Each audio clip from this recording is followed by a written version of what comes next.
This is Sexual Abuse Awareness Month. We're going to find out more about that in this edition of WJTS in.form. Hello, I'm Bill Potter, your host. Joining me in the studio is Joan Knies.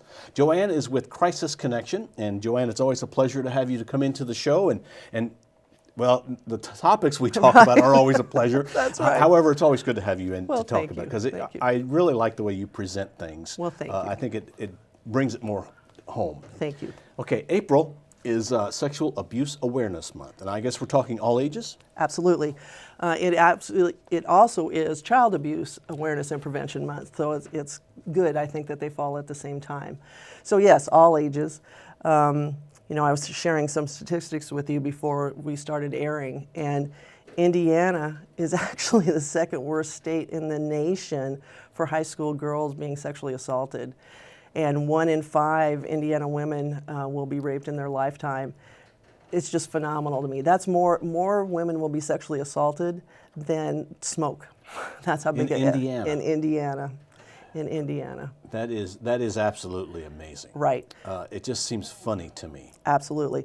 And that's why I'm so appreciative that you have us on here, because I guess what I'd like to encourage people to do is realize it happens here. You know, I love our community. I love Indiana, you know, born and raised here. But we have to realize that it happens.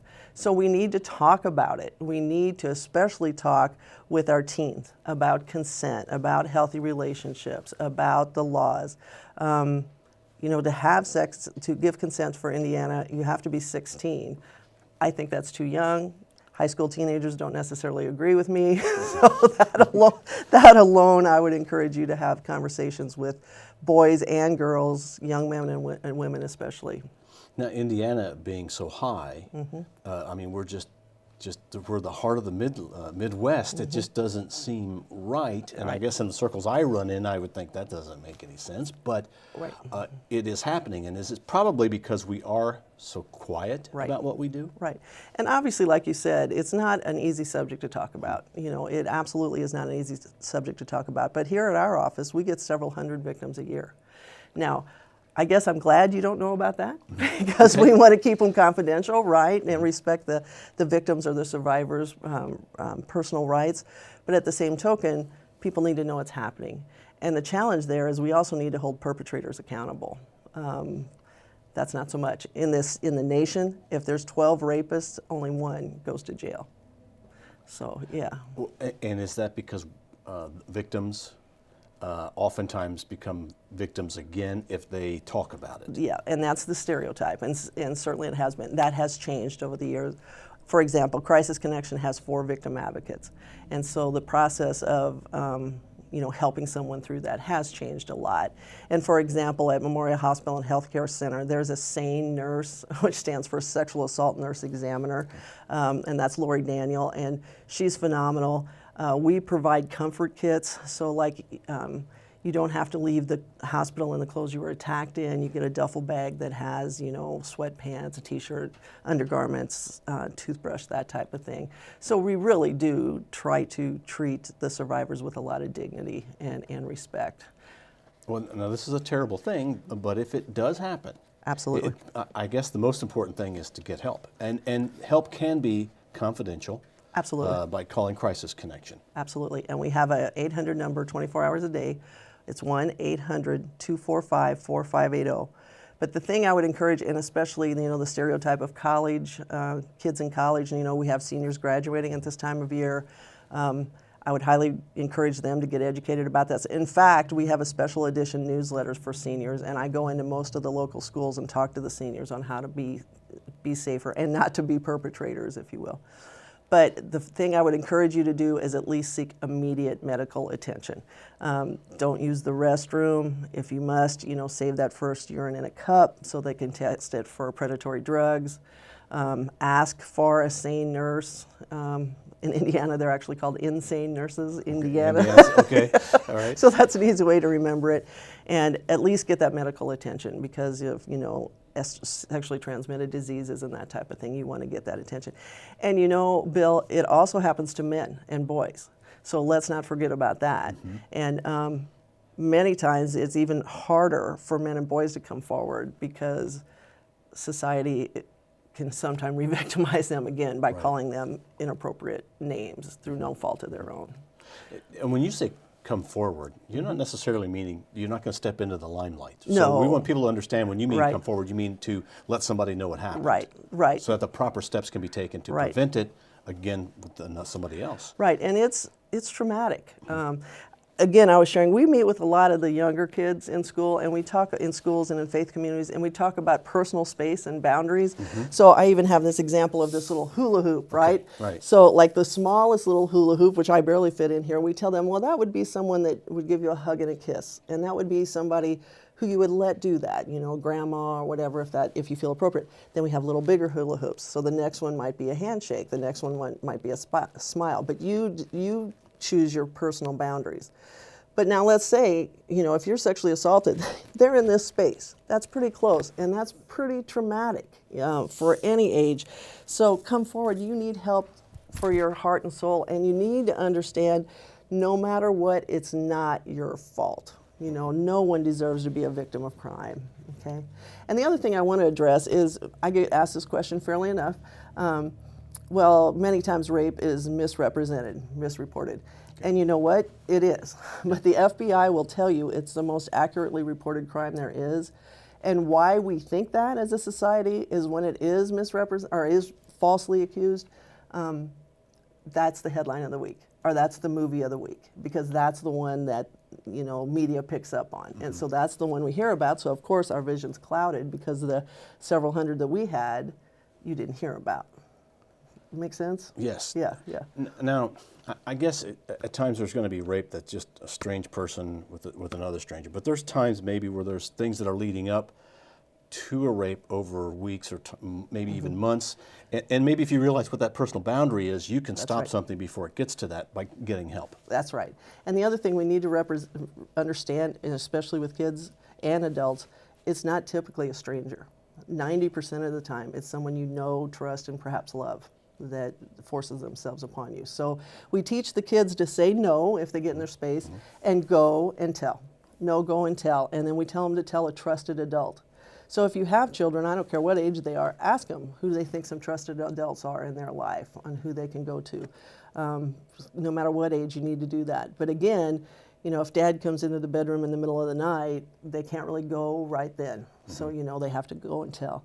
And that's another thing, many times they say kids lie about it, and certainly, absolutely, that happens, but the majority of the time not. So let's say dad, there's a case of incest, and the child reports it.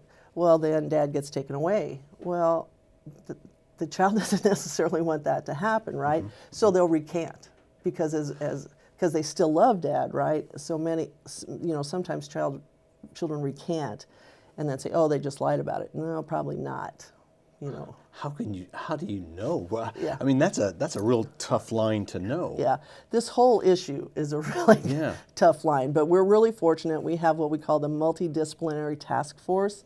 And so we have a building that's dedicated to that in the community, and we have a team of people, the prosecutors, the Crisis Connection, you know, victim advocates, all kinds of community players come in. And so if, like, you're the victim and I was your advocate, you and I would be talking, but in another room, they would all have earphones and headphones and could talk to me, and I could talk to you. You would know they're there, but rather than being re-interviewed multiple times. Well, between all these professionals going through training like Words Can Help and that type of thing, and doing this for years, the Crisis Connection, actually, it's our 30th anniversary this year of the hotline. So we've been doing this a long time, and you know. And I guess maybe the most important thing about it, and one reason we have you on, is help is available. Absolutely. And make sure you turn to that help. Absolutely. In the schools, is there somebody that students typically can turn to? Or Well, again, we're really blessed. We're in the school systems in Du Bois County pretty much pre-K through 12, and like this afternoon I'm going to WJTS, so they know the Crisis Connection. And most of them have social workers in the school they can go to, guidance counselors, anybody like that they can absolutely go to. And the other thing people need to know, and I get it, I have 5 older brothers. If I was attacked, what do you think my brothers would want to do? Right, exactly. Right. So, you know, males are very protective. But we can't have that, because that doesn't help. So many times if our victim advocate is with a victim, I'll talk to the dad and the brothers because they want to kill the guy. And that's not good, right? So we even have things like to the family, like this one's called a brochure we have for anybody, to the family of child sexual abuse survivors. So we also have a lot of human resources managers that come to us for training if they have this issue in the workplace, that they can help their employees as well. So we're getting knowledgeable. We're working with the medical community, places like that. There is help, and I don't care how long ago it happened, come forward, come forward. Yeah. Now, I guess that happens too. If somebody is raped today, it's very traumatic. For the next week, it's going to be tough. But you're also talking some things they're going to have to deal with throughout their life. Absolutely. Through situations. And do you help with that as well? Absolutely. Our victim advocates do an amazing job with that. So anything from journaling to, we have books, we have a library and we have books like The Courage to Heal, we have workbooks, we have resources they can go to, journaling, just all kinds of things that we can help with. And it's all free. All of our services are absolutely free, which is really great. It just seems like it would be tough to know if you think something's happening, if you're not involved, but you think something's happening in your neighborhood or within your family or something like that. What do you do there? What if you are not the victim? Right. I guess, but you think something's going on, right. and you're concerned about that. Well, obviously with children, if any adult in the state of Indiana thinks there could be child abuse, you must report it to the Department of Child Services. There's an 800 number that's statewide that you call, and you can do it anonymously, and you report that you think that's happening. Mm-hmm. So any adult actually is responsible for doing that, as well as elder abuse. If you have elder abuse, there's an elder abuse hotline as well. After that, depends on your relationship with the person, but there are many good online tools, like there's one called Love is Respect, and it has some interactive things you can do, and maybe you can just log on the computer and let's do some of these quizzes together. Or, hey, I heard the lady from Crisis Connection on TV, and she talked about this. Have you ever heard her? You know, just settling. Now, in cases of domestic violence, many times people come in and they want a whole stack of brochures for the person, and that's great, but if that woman takes them and he finds them, she's going to be in more danger. It's going to go the other way around. Right, yeah. right. Okay. So again, we have a whole sheet of information we can get how to help a family or friend. Basically, you just need to be there, you know, listen, and don't, it's really hard not to say, he's such a jerk, just leave him, right? Yeah. But it's not for you to make that judgment. There's emotions there. Right. There is a tie in the first place. Right. They're together for some reason, and this happened for some reason. So they need to work through that themselves. So you just need to be there, provide resources, listen, that type of thing. The most important thing, though, is talk to somebody. Talk to somebody. And make a phone call to Crisis Connection, which all can be done anonymously. Absolutely, absolutely. And you're welcome to stop by our office. We have 3 of them. We have one in Tell City, one in Rockport, and one here in Du Bois County is in Jasper, and it's just past St. Vincent de Paul and the food bank on Meridian Road. And you're welcome to make an appointment or just stop by. And by the way, you can also make a difference by helping, right? Getting information out to your clubs and churches and faith communities, organizations. We have books like The Gift of Fear by Gavin DeBecker. There's one called Protecting the Gift. People donate these books to us, you know, so you can do that.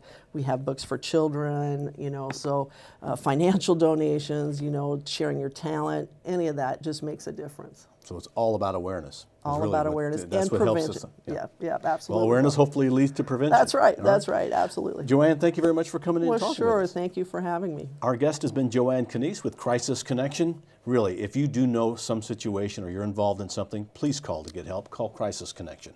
Thank you for watching WJTS in.form. We are local people watching local people.